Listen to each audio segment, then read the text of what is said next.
Félix Tshisekedi condamne, avec véhémence, les violences de ce mercredi et met en garde la classe politique. Félix Tshisekedi a condamné les violences perpétrées ce mercredi 24 juin 2020, aux alentours du Palais du Peuple, par des militants réputés de l'UDPS. Tout en respectant le droit constitutionnel de manifester.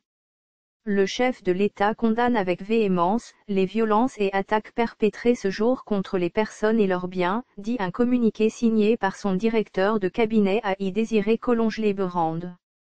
Ainsi, il appelle au calme et rappelle l'importance de ne pas porter atteinte aux principes d'organisation et de fonctionnement de telle ou telle autre institution de la République.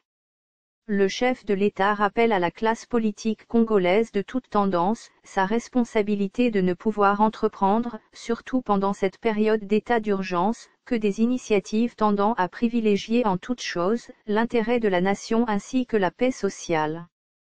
Et de s'abstenir de celles tendant à diviser le peuple ou à porter atteinte aux principes d'organisation et du fonctionnement de telles ou telles institutions de la République, prévient-il.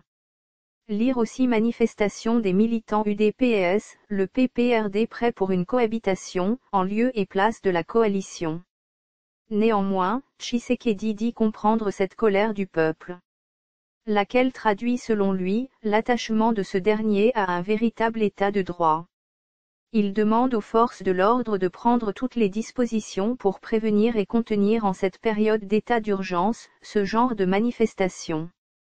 Pour rappel, des militants réputés de l'UDPS ont attaqué différents immeubles des personnalités du FCC, mercredi 24 juin 2020 à Kinshasa.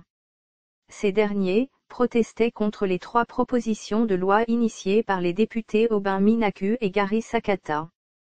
Au Palais du Peuple, ces derniers ont de nouveau empêché les députés d'accéder dans la concession de l'hémicycle.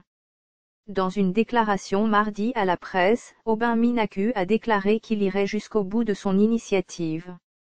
Le Front commun pour le Congo, FCC, a estimé que ces manifestations constituent une régression nette de la démocratie. Ainsi, il promet que sa plateforme réservera des réponses proportionnelles au niveau judiciaire, parlementaire et politique.